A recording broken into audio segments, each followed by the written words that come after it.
Salut à tous, salut à toutes, vous êtes sur After Stade, votre rendez-vous football. Encore un petit moment pour parler football, ballon rond, on commence tout de suite par le sommaire. On va d'abord prendre la direction de Miami pour revenir sur le congrès du Conseil de la FIFA. Beaucoup de nouveautés, beaucoup de nouvelles initiatives, notamment la Coupe du Monde des clubs qui va passer à 24 équipes, le projet de Coupe du Monde à 48 dès 2022. On va voir toutes les grandes manœuvres qui se préparent pour le football mondial. Ensuite, direction l'Afrique et le continent africain avec cette idée de réforme de Ligue des Nations. On connaît la Ligue des Nations version européenne.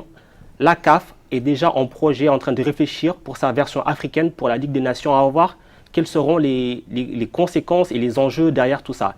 Et enfin, pour finir, forcément, samedi, dimanche, dernière journée des éliminatoires de la CAN 2019, on va voir quels sont les points chauds, les dernières actus, les dernières informations. Ça, c'est pour le menu, un menu copieux forcément. Et pour m'accompagner aujourd'hui, Hervé Kouamo. Bonjour Hervé. Bonjour. Comment ça va? Ravi de t'avoir à nouveau parmi nous, ça date? Oui, ça fait un moment. Bah, c'est toujours un plaisir dans tous les cas. Voilà, on va parler football. Et enfin, notre consultant foot, Alioune Ndiaye. Bonjour Alioune. Bonjour Mansour. Pas trop déçu là du Classico? De quoi? Du Classico? Non, j'ai regardé Inter Milan. Il est dans le déni. il est dans le déni. Alors là, messieurs, je disais dans le sommaire, réunion à Miami. Donc la FIFA a entériné le passage de la Coupe du Monde des clubs à 24 équipes. Hervé, on est toujours dans cette espèce de course au gigantisme des compétitions. Est-ce que c'est une bonne chose? Est-ce que c'est une bonne chose? Je dirais non. Personnellement, je pense que non. En réalité, qui dit plus d'équipes, dit plus de matchs, dit plus de rencontres, donc forcément plus d'occasions de voir, de montrer les sponsors. Donc effectivement, vu que le foot demande de plus en plus d'argent, on essaie de créer des plateformes pour les annonceurs, mais je trouve qu'on y perd sur le plan sportif. Alioune? Moi également, je suis du même avis qu'Hervé. Sur un point de vue financier, on cherche toujours plus d'argent, mais le souci, avec plus d'équipes, ça va faire un petit parallèle avec l'Euro. Ouais. L'Euro qui est passé à 24 sur la dernière édition, et c'était vraiment indigeste. Ouais. Les premiers tours, que ce soit les premiers tours et également les huitièmes de finale, c'était vraiment indigeste, même en termes de comptabilité. Donc c'était un changement un petit peu trop important pour la compétition. Surtout, c'est vrai qu'il y a un facteur qui va être important. Donc, qui dit plus de matchs dit calendrier à rallonge aussi. Ouais. Et donc, déjà que les saisons elles sont assez longues, niveau des organismes des joueurs, ça va commencer à être compliqué. Oui, disons que ça va être compliqué, enfin surtout pour les clubs européens, parce que l'avantage finalement de la FIFA, c'est qu'elle peut s'appuyer sur toutes les autres confédérations qui seront plutôt d'accord, parce que c'est des rencontres en jeu sur lesquelles il n'y en a pas beaucoup. Mais c'est les clubs européens surtout c'était eux qui étaient contre à l'origine. Je ne sais pas si les clubs, à mon avis, comme déjà le mondial des clubs, les clubs européens ne vont pas en faire une priorité parce que, soyons clairs, ce n'est pas quelque chose qu'on cite naturellement au palmarès en Europe, alors que dans les autres continents, sur les autres confédérations, c'est vraiment... Surtout que souvent, le représentant européen il rentre en demi-finale, donc on lui il laisse parce qu'en fait, finalement, et ça qui est terrible, c'est qu'on va créer des compétitions pour retrouver ce qui était déjà la Coupe intercontinentale il y a 30 ans. Ouais. C'est parce que finalement, c'est souvent le club européen qui rencontre le club sud-américain en finale. On les arrange au niveau des tirages au sort, mais de façon générale, ce n'est pas une compétition qui intéresse beaucoup les Européens qui ont déjà, entre leur championnat domestique et la Ligue des Champions, des écrins assez intéressants. Alioune, est-ce qu'à un moment donné, la FIFA, les gens qui sont dans les bureaux, tous les technocrates, les fameux technocrates qu'on voit jamais, est-ce qu'ils pensent à un moment donné à la santé des joueurs et on voit les saisons qui se rallongent de plus en plus, des joueurs qui font des saisons à 60, 70 matchs et ça commence à être compliqué quand même pour eux? Je pense pas qu'ils y pensent. Et aujourd'hui, ils pensent plus à récolter des fonds, à générer plus de revenus et de bénéfices qu'à l'organisme des joueurs. Parce que de plus en plus, comme tu as pu le dire, la santé des joueurs est un facteur qui est très important de nos jours. On voit de plus en plus de morts sur les terrains, des malaises. Et je pense que c'est paradoxal. Alors, on va chercher encore plus de matchs, on va chercher une cadence encore plus effrénée. Maintenant, rien n'est dit que les pays européens, qui ont des calendriers assez importants, suivent la FIFA dans cette coupe. En tout cas, de toute façon, c'est validé, donc ça veut dire que ça va être fait. Oui, ça va être fait, mais je pense que ça n'aura pas la même envergure en Europe, parce que finalement, le foot européen est basé quand même sur une guerre de clochers. On aime bien battre son voisin, là, vous voyez, on a parlé en entrée du Classico. Ça reste quand même ces événements assez répétés. Je ne pense pas que jouer le National Montevideo pour un club européen, ça a le même impact que jouer Barcelone ou le Real Madrid. Et donc, la Ligue des champions européenne, par elle-même, est déjà une compétition qui phagocyte le reste des compétitions. On ne parle quasiment pas de la Ligue Europa, on ne parle plus des autres compétitions. Je ne vois pas, enfin, ça m'étonnerait sur une compétition, je crois en plus qu'elle sera une fréquence de 2 ans, ce n'est plus tous les ans. Donc je pense que les clubs européens la prendront un peu par-dessus la jambe. Et d'ailleurs, ça tombe bien que vous me lancez dessus, Hervé, parce que c'est là où je voulais en revenir. Il y a forcément une question de calendrier qui se pose, parce que c'est une compétition qui normalement aura lieu en fin d'année, en juin, tous les 2 ans. C'est un peu flou encore. Et il y a un autre souci qui se pose, c'est que il y a une compétition qui vient d'être décalée en juin, qui s'appelle la Coupe d'Afrique des Nations. Est-ce qu'il n'y aura pas à un moment donné un conflit entre les deux? C'est une bonne question. La Coupe d'Afrique des Nations, sincèrement, en tant qu'Africain, on doit se poser la question de cette compétition en elle-même. Sa périodicité déjà peut-être. Et même la compétition, rendez-vous compte, depuis 2012, la compétition n'a pas eu lieu dans le pays qui était prévu pour l'organiser. Oui. Depuis 2012. Donc signifie quelque part qu'il y a un problème. Je trouve qu'aujourd'hui la CAN est trop grande pour la plupart des pays africains et pas assez grande pour les pays du Maghreb qui n'en ont rien à faire en gros, et puis l'Afrique. Donc il y a un moment où il faut se reposer la question, qu'est-ce qu'on veut faire de cette compétition? Et surtout, avec toutes ces extensions, toutes ces compétitions nouvelles, on en oublie que finalement, le plus important en Afrique actuellement, c'est de bâtir des championnats locaux, qui tiennent la route. Du coup, vous, Alioune, le fameux peut-être problème qu'il va y avoir de calendrier entre la CAN, Coupe du Monde des clubs, est-ce qu'ils ont pensé à tout ça en prenant des décisions? Si, ils y pensent, sauf que, comme toujours, le football africain est mis au second plan et la FIFA pense d'abord à ses intérêts et fera en sorte que la CAN soit organisée à un autre moment, autre chose. En fait, on ne veut pas le dire, la CAN va passer à une fréquence quadriannuelle. On va passer tous les 4 ans. C'est la logique. C'est la logique de l'avoir passée en juin. Il y a de grandes chances qu'elle passe tous les 4 ans. Le fait que personne du monde de la CAF ne parle, c'est un signe aussi quelque part. Oui, mais en fait, c'est amusant. Oui, c'est amusant parce que les hasards de l'actualité font que le président de la CAF n'était même pas là. Ouais. Donc, c'est vrai. Donc voilà, c'est discuté sans nous.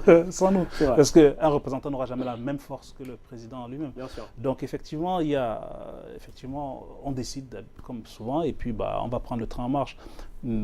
J'espère que la compétition, franchement je pense qu'il faut qu'on la repense nous-mêmes en interne en Afrique à cette compétition qui est quand même notre écrin majeur. C'est la vitrine du football africain. C'est la vitrine du football africain, notre écrin majeur, et il faut lui trouver une place, retrouver une formule parce que franchement je répète encore depuis 2012, c'est année après année les pays organisateurs ne sont pas ceux qui étaient prévus.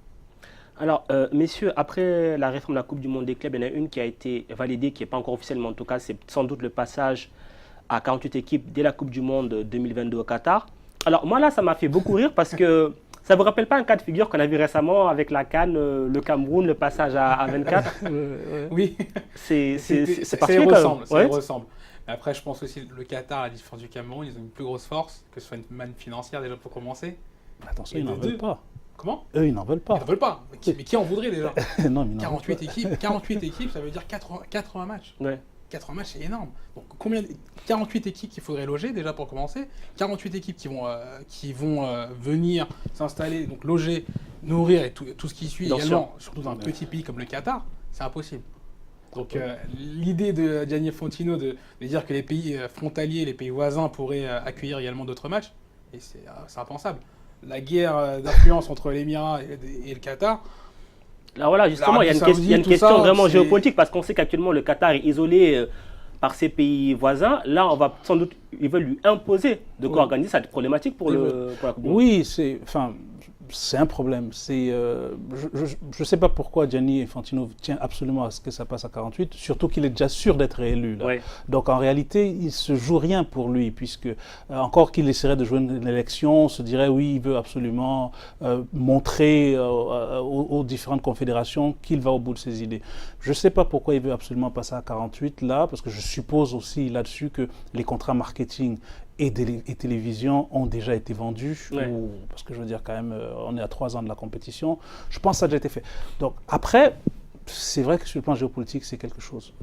Et cela dit, quand même, Blatter, l'ancien président, s'est perdu à vouloir absolument organiser une histoire entre la Palestine et Israël, parce qu'il rêvait du prix Nobel.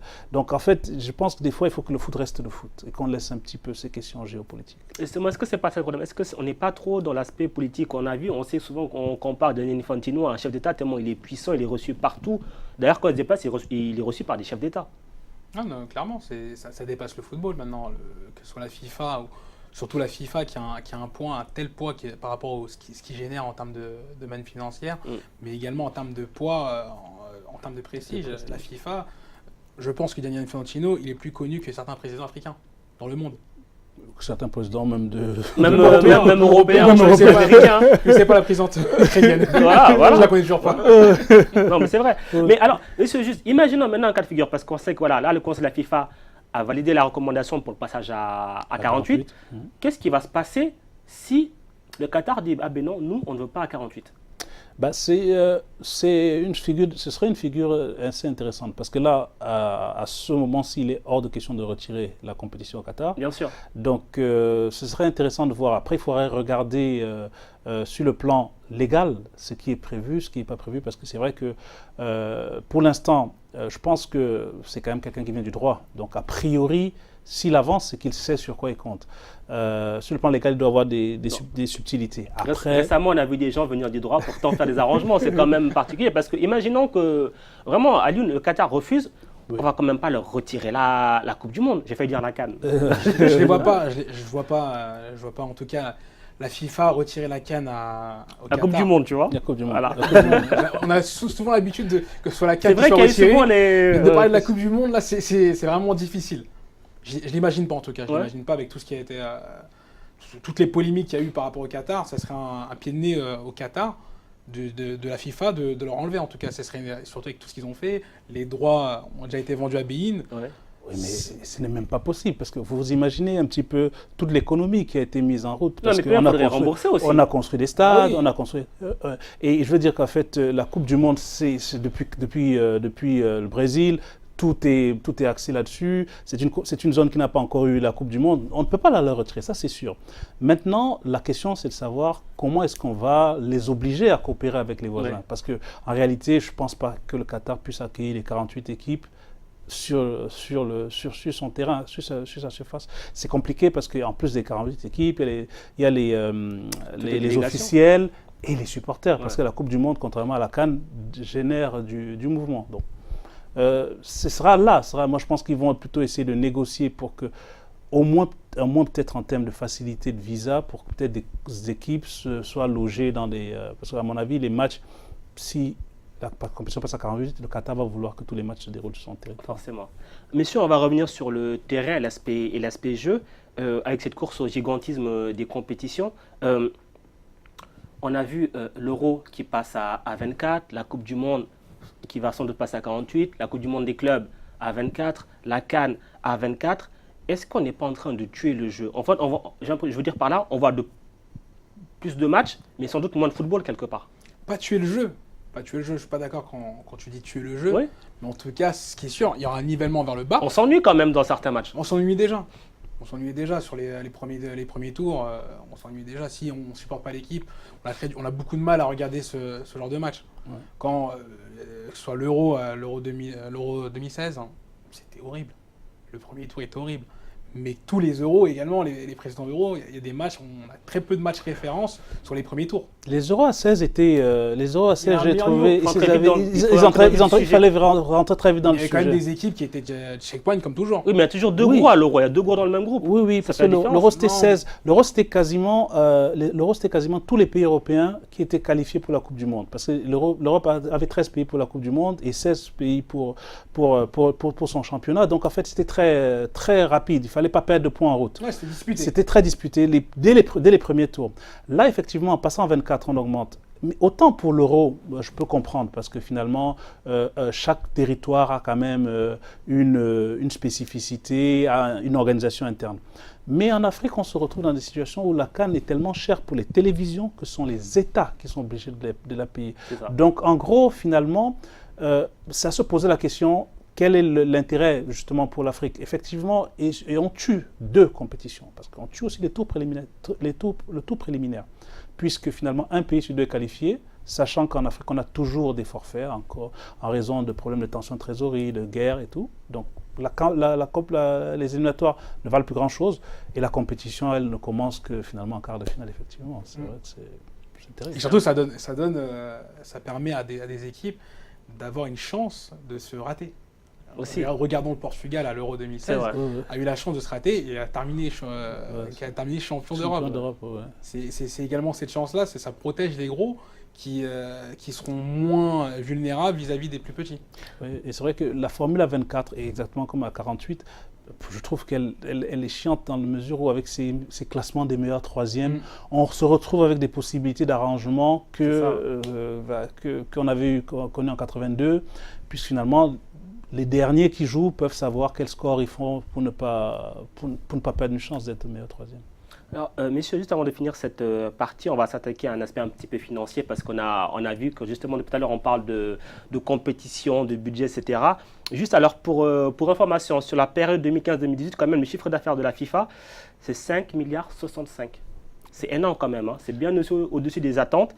Et les réserves de trésorerie, 2,42 milliards. Ouais, ça, dès que j'ai vu ça, c'est pas mal quand même, hein, pour une association à but non lucratif. Je me suis dit, c'est cool, ils ont le temps de voir venir. Hein, ils ont le temps de voir venir. C'est vrai que c'est une grosse machine à cash. Franchement, c'est une grosse machine à cash qui développe. Et c'est aussi parce que c'est une telle machine à cash que finalement, elle est puissante parce que... Mais pourquoi est-ce que du coup, ils en cherchent encore plus? Parce que là, quand même, 5 milliards, 2 milliards, je veux dire, là, ils ont de quoi rembourser une Coupe du Monde qui ne se déroule pas quand même, c'est pas rien.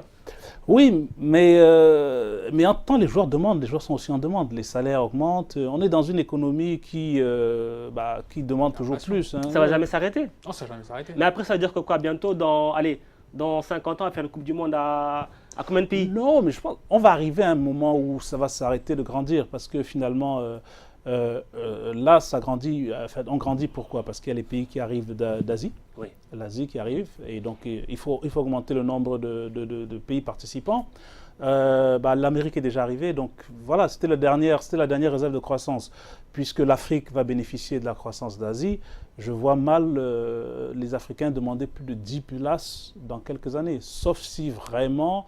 Nous avons des championnats, des équipes nationales qui commencent réellement... Et qu'on passe des tours aussi. Oui. Or, pour l'instant, sur le plan sportif, nous n'en prenons pas le chemin. Sur le plan du marketing, nous n'en prenons pas le chemin. Donc, je pense que ça va s'arrêter. Enfin, on ne dit jamais, mais je pense qu'on va s'arrêter à 48. Je pense qu'il aimerait bien enlever la CAN. Non, je pense qu'il faut... il faut garder quand même. Il faut garder la CAN. Il faut garder la CAN. Mais je pense que ce qui m'embête avec le foot actuel, c'est que, en ce qui concerne l'Afrique en tout cas, c'est que tout se décide à l'extérieur. Ça signifie qu'aujourd'hui, ce qui fait fonctionner une fédération, je crois qu'aujourd'hui, 2/3 de l'argent provient des droits télé, des droits marketing. C'est ça. Ce n'est plus négocié localement, c'est négocié de façon centralisée. Même les éliminatoires de la CAN sont négociés de façon centralisée. Donc ça signifie qu'en fait, les États reçoivent des subventions et on a des gens qui sont intéressés, plus par le prestige comme avant, donc qui étaient des administrateurs qui venaient pour le prestige, mais qui savaient administrer. Là, on a beaucoup de gens qui viennent parce qu'il y a de l'argent. Ah, forcément, ça attire. Alors, juste, messieurs, avant de finir cette première partie, ça va être quoi la compétition du futur? Parce qu'on sent que là, ils sont partis. Est-ce qu'on ne va pas encore nous créer une compétition? Ils sont de club ou une espèce d'antichambre de la Coupe du Monde, une petite compétition. Si vous la gagnez, vous êtes en Coupe du Monde et quelque chose comme ça. Ce sera, je pense, ce sera assez. Je vois pas. En fait, c'est compliqué parce que pendant longtemps, j'ai pensé que le football national aurait du mal parce que les clubs montaient. Je pensais qu'on ferait comme le cyclisme ou comme le tennis où finalement ce seraient les clubs qui seraient plus puissants. Puis on voit que non, finalement, les gens sont quand même attachés à leur maillot.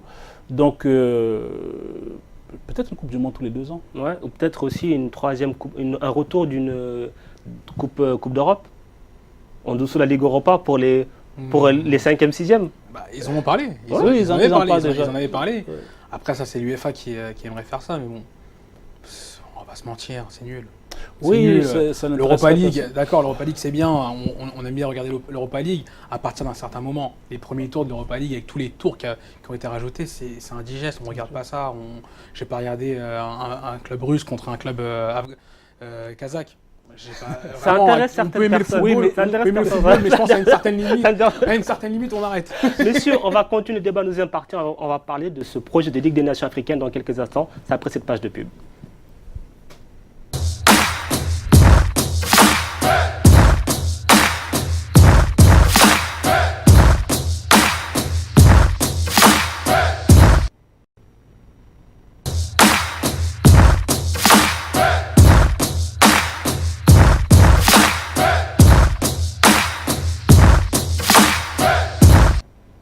After Stade, deuxième partie, toujours accompagné d'Hervé Kouamo et d'Ali Ndiaye. Vous avez vu en première partie, ça a beaucoup débattu autour des réformes à venir au sein de la FIFA et des compétitions. Là encore, une réforme, un projet en tout cas qui est en train d'être travaillé, d'être bichonné au sein de la Confédération africaine de football. C'est ce projet de Ligue des Nations. Alors, messieurs, c'est le président Ahmad qui en a parlé, il a dit que le projet est en train d'être avancé. Tout doucement, ils n'en parlent pas pour l'instant dans les médias. Mais déjà, Hervé, je me tourne vers vous. Ligue des Nations africaines, pourquoi faire? Bonne question. Bonne question parce que entre les Coupes d'Afrique des Nations, les matchs de Ligue des Champions, le CHAN, on a déjà un calendrier qui est assez plein. Après, moi je me pose la question, même sur le plan pratique, où est-ce qu'on va les mettre? Parce que si on reste sur... Parce que jusqu'en 2025, en tout cas, on est sur une Coupe d'Afrique des Nations tous les 2 ans. Après la Coupe du Monde 2022, on a 1 an pour organiser une partie éliminatoire pour la CAN 2023. Et entre-temps, la CAN 2021 va certainement grouper ces éliminatoires avec la Coupe du Monde 2022. Donc en réalité, je ne vois même pas techniquement où est-ce qu'on va la mettre. Et surtout, l'Europe peut se permettre d'avoir ce genre de choses parce qu'on peut jouer facilement 2 fois par semaine en Europe. L'Afrique est quoi? 4, 5, 6 fois plus grande que l'Europe, les distances sont plus grandes et les moyens de communication sont moins bons. Donc pour moi, c'est la fausse bonne idée. Au contraire, moi je trouve que c'est une bonne idée. Un petit peu comme en Europe, ce qui se passe aujourd'hui en Europe, où ça remplace les matchs amicaux. Déjà en Afrique, on a une particularité qui est importante. Les matchs amicaux, pour la plupart du temps, se jouent en dehors de l'Afrique. On a du mal également à trouver des adversaires pour les matchs amicaux. Que ce soit, c'est très rare qu'on voit des matchs amicaux même entre des équipes africaines. On veut toujours jouer contre des équipes où on aura plus d'argent déjà. Ça permettra aux fédérations de générer des fonds et surtout de pouvoir se jauger également par rapport aux sélections africaines. Et surtout, ça fera une concurrence aussi, bien entendu, ça fera une concurrence à la CAN quand on aura les 2 meilleurs qui se rencontreront, mais il y aura au moins un engouement, à contrario des matchs amicaux qui sont ni diffusés ou très peu diffusés, ou des fois qui se jouent à Saint-Leu sur un terrain, c'est un champ de patates. Il n'y a aucun intérêt. C'est la 2e fois qu'il critique Saint-Leu en 2 émissions. J'y ai joué. Je pense qu'il a un contentieux avec les gens de Saint-Leu. J'y ai joué. Mais il n'y a aucun intérêt. Quand on va voir un Sénégal-Mali à Saint-Leu, alors que ça peut jouer à Bamako, à Dakar, mais il faut le faire. Ouais. Et surtout, si on veut développer nos terrains, il faut qu'on y joue. Alors, est-ce que ce n'est pas quelque part la fin programmée des matchs amicaux? Parce que si l'Europe passe à la Ligue des Nations, en Amérique du Sud, ils sont en train aussi de le faire. L'Afrique aussi, c'est la Ligue des Nations, c'est-à-dire qu'on va jouer contre équipes des mêmes continents, en fait. Oui, c'était déjà la raison pour laquelle, dès le départ, j'étais contre la Ligue des Nations. C'est que c'est la certitude pour les clubs, pour les pays européens de jouer entre eux. Maintenant, le problème, c'est qu'on essaie forcément de calquer les modèles européens. Et moi, je pense que sur notre continent, ça ne fonctionne pas. Je suis d'accord avec vous qu'il faut effectivement des matchs amicaux de meilleure qualité. Il faut que les spectateurs puissent voir leurs équipes nationales. Mais je pense que plutôt que de créer par le haut, il faut revenir au bas. C'est qu'en gros, pour qu'on ait des bons stades, il faut qu'il y ait des équipes qui le remplissent en dehors de l'équipe nationale.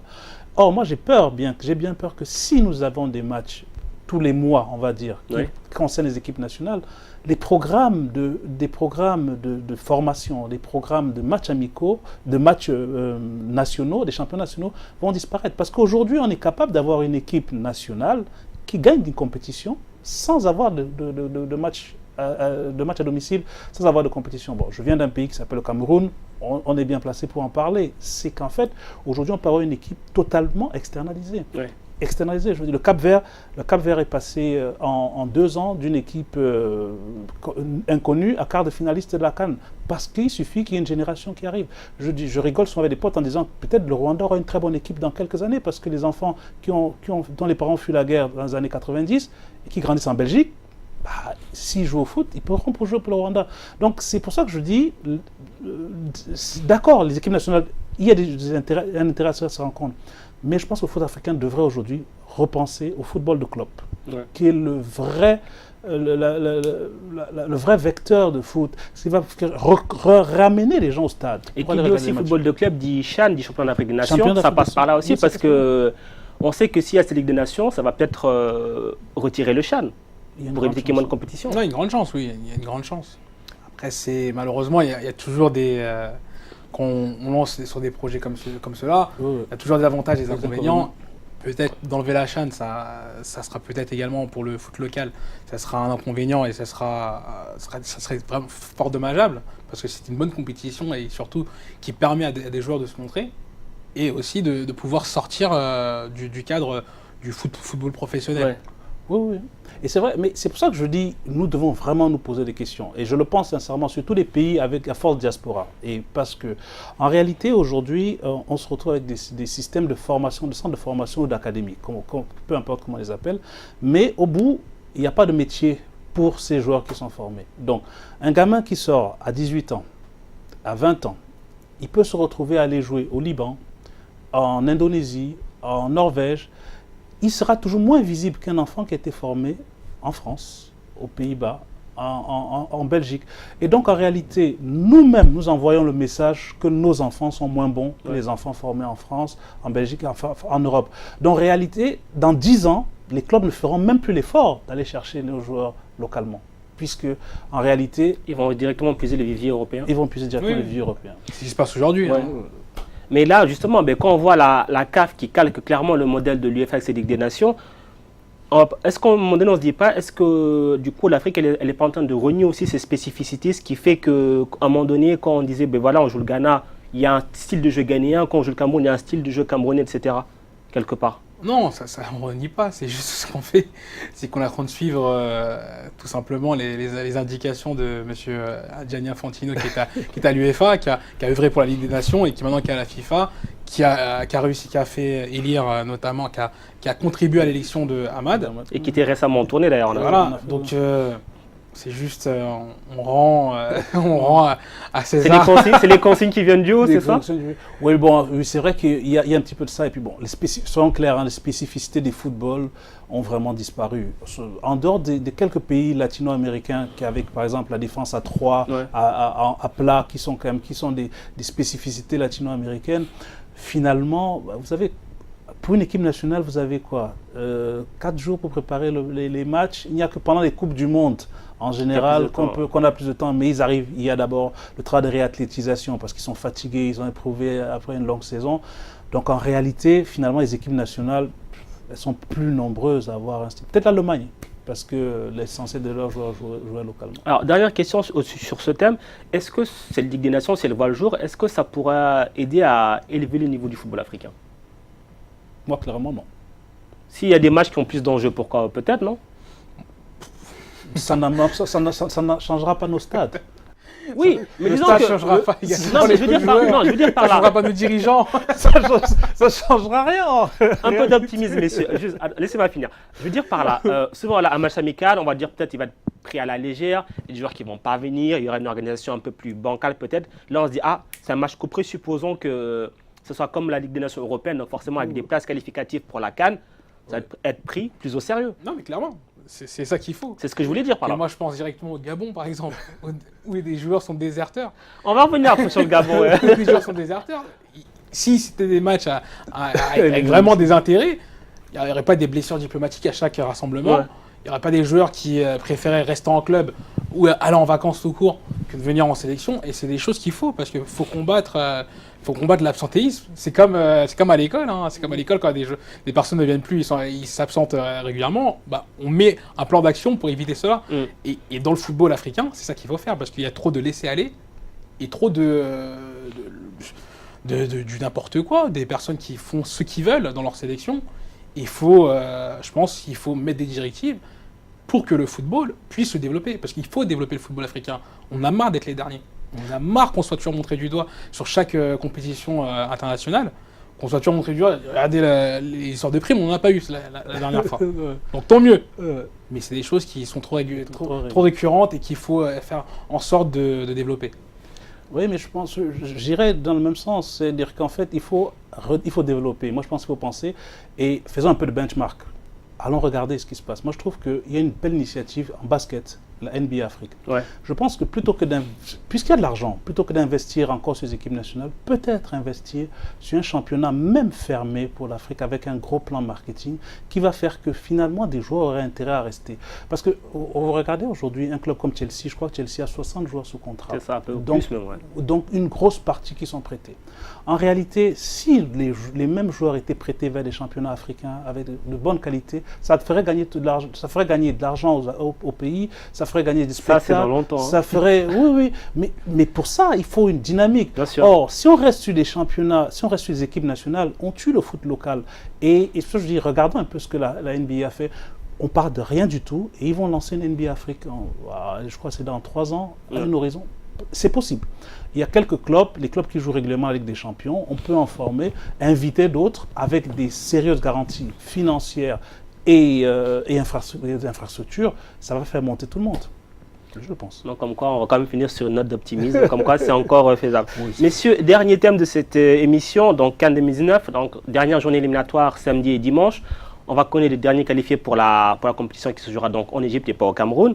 Alors, juste comme ça, on a quelques dernières news avant ces matchs. Il y en a forcément un qui fait beaucoup parler. C'est RDC-Libéria, parce que le Libéria ne veut pas jouer à Kinshasa sous prétexte qu'il y aurait une menace Ebola, alors que la menace Ebola, elle est lieu à des centaines de kilomètres de là. Là, Hervé, clairement, on est dans de la déstabilisation. Oui, on est dans la déstabilisation. C'est amusant parce que Libéria a été victime d'Ebola. D'Ebola, exactement, c'est ça. C'est ça leur argument. Oui, c'est bien qu'on a été victime, donc ça pourrait faire un choc psychologique et empêcher nos joueurs de jouer correctement. Oui, mais c'est justement, mais je pense pas que ça va changer. Ils vont jouer à Kinshasa par contre, la RDC n'est pas forcément bien en ce moment. Mais oui, c'est ça. Donc après, est-ce que même ce serait pas plus avantageux pour la RDC de ne pas jouer à Kinshasa quelque part? Sur un match, oui, mais sur un match quand même, le public congolais est capable de les porter. De les porter. Après, je sais pas, mais je pense. Enfin, Ebola nous a chacun fait pas mal de mal parce que je pense que... Mais ça a coûté une CAN, hein? Ça a coûté une CAN, oui, la CAN 2015. Et surtout qu'en réalité, c'est même pas très dangereux finalement. Et c'est pas Kinshasa, il n'y a pas de chance. Mais je pense que c'est vraiment de la déstabilisation. C'est un coup de poker. Oui, c'est quand même la pire épidémie qui se passe au Congo. Ouais. Depuis 2014, c'est la pire épidémie. Oui. Donc il faut quand même être prudent. Mais c'est sûr, on est d'accord que le match peut se jouer avec Kinshasa. Comme il pouvait se jouer également à Conakry, sauf qu'on n'a pas voulu que ce soit le cas. D'accord. On passe au Gabon, Alioune, votre sélection favorite. Donc on va revenir quand même sur cette histoire au Gabon. Donc déjà le Gabon qui va juste sa qualification au Burundi. Alors déjà il y avait l'incertitude autour de Pierre-Emerick Aubameyang. Alors, on le voit en image, Pierre-Emerick Aubameyang, qui est normalement, donc d'après nos informations, il sera là. Et donc et après selon le résultat, il verra pour son avenir. Déjà, Hervé, comment est-ce que le Gabon en est arrivé là avec sa star, quasiment ce point de non-retour? Je pense que c'est ce qu'on dit depuis tout à l'heure, c'est que en fait, quand vous avez des professionnels qui sont habitués à un certain confort, qui ont fait toute leur carrière finalement en Europe, dans les grands clubs, oui, c'est compliqué nos particularismes locaux. Et encore, je pense que Pierre-Emerick, il est lié quand même au Gabon par le fait que son père et un ancien international, et que finalement, je pense que c'est sentimentalement qu'il se sent obligé d'y aller. Je pense que c'est ça, mais en réalité, c'est surtout un gâchis pour le Gabon. Oui. Je veux dire qu'en fait, c'est un pays qui était en progrès depuis quelques années, qui a tout finalement, parce qu'ils avaient des bonnes générations, ils ont une bonne génération qui est sortie, ils ont des joueurs qui jouent dans le championnat plutôt correct, donc ils auraient pu faire quelque chose. Ils ont organisé 2 CAN, donc ça signifie quelque part qu'ils auraient pu faire quelque chose. Et là, de savoir, ils ne payent pas les sélectionneurs, ils les font voyager en avion militaire, bon, on se redirait dans les années 80. Donc, voilà. En plus, dernièrement, il y a ce dernier fait Alioune, c'est cette fameuse sélection de Daniel Cousin, avec ce joueur qu'on a retrouvé, donc Gilles Christ Nguema, 23 ans, qui jouait au Benfica Macao. Finalement, on s'est rendu compte qu'il n'avait pas de club. Finalement, la fédération a fait un communiqué pour dire... il en trouvera un bientôt. Voilà. On lui a fait de la pub. C'est ça. C'est quand même fou aussi d'en arriver là avec ce communiqué de la fédération qui tacle aussi au passage d'ailleurs Daniel Cousin.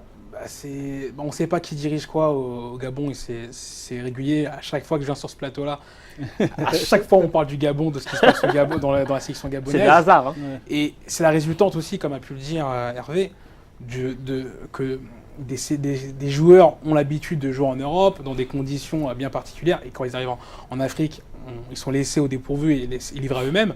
Mais aussi, le gros souci, c'est que quand vous avez une star comme Aubameyang, qui est plus importante que toute la sélection, bah forcément, on en joue. On l'a eu avec toutes les sélections. On a eu Aladji Diouf, on a eu Samuel Eto'o, Didier Drogba qui était plus important. Adebayor aussi au Togo. Adebayor également. Mais sauf que deux ou trois des personnes que j'ai pu citer ont fait en sorte que leur sélection s'élève également. Non pas seulement dans la parlotte ou dans la menace, je ne viens pas si c'est pas fait, comme Adebayor, je trouve que c'était très mal fait, et ça a été au détriment de sa sélection, qui n'a pas su profiter de leur première Coupe du Monde, et par la suite, c'est complètement, c'était la dégringolade totale. Ouais. Et par exemple, on prend l'exemple d'Eto'o qui pointait du doigt donc les problèmes de la fédération ou de Drogba, mais les choses arrivaient. Il y avait des résultats par la suite, parce que dans leur manière de faire aussi, les joueurs répondaient sur le terrain. D'ailleurs qu'on répond plus sur le terrain et qu'on veut faire uniquement de la politique en disant la sélection, la fédération, tout ne se passe pas bien, tout le monde est d'accord. On est sûr, on sait tous comment ça se passe en Afrique. Les fédérations marchent à l'envers. Maintenant, eux, leur poste, c'est de jouer au football, qu'ils y jouent et qu'ils qualifient leur équipe.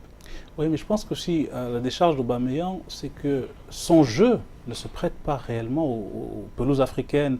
Il va vite, il va vite. Bon, mais ça, Hervé, ça c'est plein de joueurs. Il y a plein de joueurs maintenant. Non, mais attention, oui, il y a beaucoup de joueurs. Je ne citerai pas, mais Karl Toko Ekambi, par exemple, qui est un joueur qui peut être majeur en Europe. Je pense qu'en Afrique, il aurait plus de mal parce que les joueurs qui se basent sur la vitesse, sur l'explosivité, en fait, finalement, ils se basent sur des systèmes où leur vitesse permet de rompre l'équilibre de système. Or, dans une équipe où finalement, tactiquement, les gens ne sont pas si bien placés, les terrains ne sont pas forcément aux normes, le ballon, il ne va pas aussi vite parce que l'herbe est un peu haute, vous voyez, où on peut tacler à hauteur du genou, on n'est pas dans des circonstances franchement favorables. Je pense que c'est la difficulté, la preuve. Il ne marque pas tellement en équipe du Gabon, Pierre-Emerick. En dehors de la CAN 2012, en règle générale, il est plutôt moyen. Alors du coup, à quoi s'attendre avec le Gabon au Burundi? Ils vont se qualifier ou pas, vous pensez? J'espère pour eux. J'espère pour eux. Je vais pas faire. Au Burundi, c'est pas facile. C'est pas facile avec tout ce qui se passe, surtout avec les derniers résultats qu'on a pu voir du Gabon. Il n'y a aucune certitude qu'ils le fassent. Alors, juste avant de finir, parce qu'on avait beaucoup de questions des téléspectateurs, malheureusement, on ne pourra pas toutes les faire. On va essayer au moins d'en faire une. Je vous laisse le choix, la A ou la B? Je prendrai la B, moi. La B, alors c'est intéressant ça. On va revenir sur le cas de figure Cameroun, l'opposition entre le Cameroun et les Comores, parce qu'on sait que les Comores ont porté une plainte au tribunal arbitral du sport. Ah ben Alioune, il savait. Voilà. Il savait. La question est simple, Alioune, on nous a posé, il se passe quoi si le Cameroun se qualifie sur le terrain, mais qu'après la qualification, le TAS donne raison aux Comores?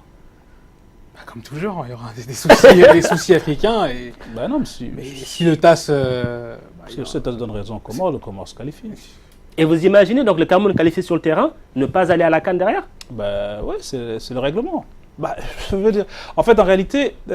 sachant que le règlement n'a pas été respecté dès le départ. Oui. Mais que tout le monde le sait, ça. Oui, c'est la difficulté. C'est la difficulté parce que Le Cameroun peut s'estimer lésé parce qu'effectivement la compétition était prévue à 16, on a changé le format de la compétition. Ils l'ont accepté, ils n'ont pas porté plainte. Les Comores peuvent s'estimer lésés s'ils ne se qualifient pas parce que le Cameroun s'est qualifié, puisque le Cameroun normalement doit avoir la suspension d'une compétition, de la compétition qui se déroule et d'une compétition derrière. Et ça a été inscrit dans le règlement suite à la suspension du Maroc en 2015. Donc en règle, là, ils ont raison s'ils portent plainte. Après, est-ce que sur le plan politique, c'est intéressant pour eux de porter plainte? Parce que porter plainte, là, ça veut dire que la CAF ne va plus vous donner aucune subvention, que même la FIFA... Enfin, bref, tout le système va se retourner contre les Comores. Après, mais sur le plan légal, je pense qu'ils ont raison. Et entre les deux, vous voyez qui sur le terrain quand même passer? Le match se passe à Yaoundé. Il y a un dirigeant de la CAF qui a dit... Je vois mal le Cameroun ne pas battre le Comore. Mais bon, un match reste un match. Donc, on ne va pas insulter l'avenir. Pense quand même Hervé, il est prévoyant au cas où. Il prend des pincettes au cas où. Un match reste un match, mais bon, je pense quand même que... Allez, 70-30 pour le Cameroun. En tout cas, donc, dernière journée, samedi et dimanche. Nous, forcément, on se retrouvera lundi prochain pour débriefer de tout ça. D'ici là, restez avec nous. Envoyez-nous vos questions et vos commentaires sur les réseaux sociaux, Twitter, Instagram, Facebook, même la chaîne YouTube. Allez-y, à tous les replays des émissions. Et forcément, restez avec nous et puis portez-vous bien. Ciao, ciao.